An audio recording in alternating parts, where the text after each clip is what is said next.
का जन्म सन 1598 के आसपास हुआ माना जाता है। यह कोई शांत समय नहीं था। दक्कन उस दौर में एक ऐसी जमीन थी जहां सत्ता टिकती नहीं थी, बस घूमती रहती थी। वे जन्मी थीं लखुजी जाधव राव के घर, सिंदखेड़ राजा के जाधव वंश में। लखुजी जाधव राव उस समय निजाम शाही के सबसे प्रभावशाली मराठा सरदारों में गिने जाते थे।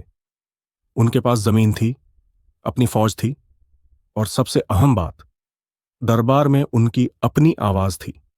जिजामाता ने बचपन से राजनीति को किताबों में नहीं, घर के आंगन में देखा। उन्होंने देखा कि उनके पिता को सम्मान भी मिलता है और शक की निगाह से भी देखा जाता है, क्योंकि सत्ता हमेशा उसी से डरती है जो उसके भीतर रहते हुए खुद की पहचान बनाए रखे। इसी माहौल में जिजामाता बड़ी हुईं। वे स्वभाव से शांत थीं, लेकिन ध्यान से देखने वाली, कम बोलने वाली, लेकिन बहुत कुछ समझ लेने वाली। उसी समय दक्कन की राजनीति तेजी से बदल रही थी।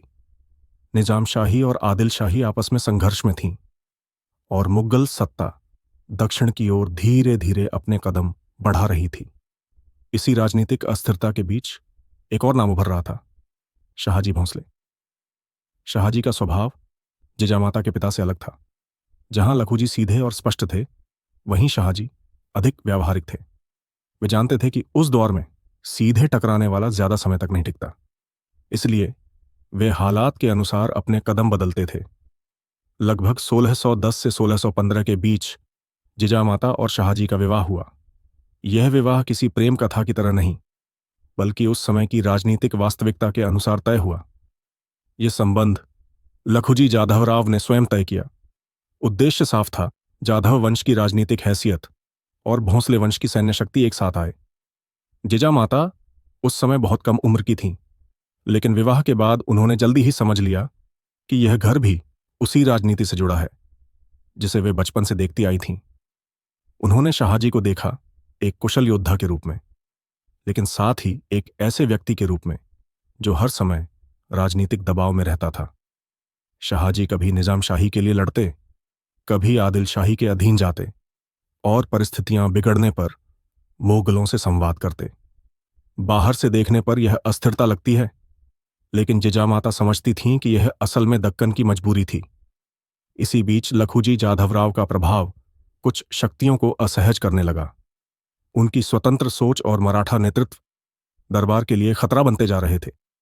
सन 1629 के आसपास लखुजी जाधव राव को सुलह और सम्मान के बहाने दरबार में बुलाया गया। ऐसे निमंत्रण उस समय असामान्य नहीं थे, लेकिन इस बार परिणाम अलग था।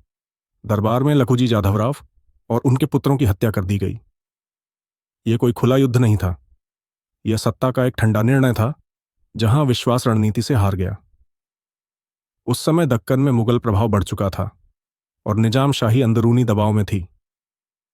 इस पूरे घटनाक्रम में कई हित जुड़े हुए थे और सच किसी एक व्यक्ति तक सीमित नहीं था। इस घटना ने जिजामाता को भीतर से बदल दिया। उन्होंने पहली बार महसूस किया कि सत्ता के सामने रिश्ते बहुत छोटे होते हैं। यह दुख उन्हें कमजोर नहीं बनाता, बल्कि उन्हें और अधिक सजग बनाता है। अब वे शाहजी के निर्णयों को और गहराई से समझने लगीं। उन्हें साफ दिखने लगा कि क्यों शाहजी सीधे टकराने से बचते हैं और क्यों वे हर कदम बहुत सोच समझ कर रखते हैं। यहीं से जिजामाता के भीतर एक लंबी सोच जन्म लेती है। वे समझने लगती हैं कि मराठा शक्ति जब तक संगठित नहीं होगी, तब तक वह दूसरों के निर्णयों पर निर्भर रहेगी।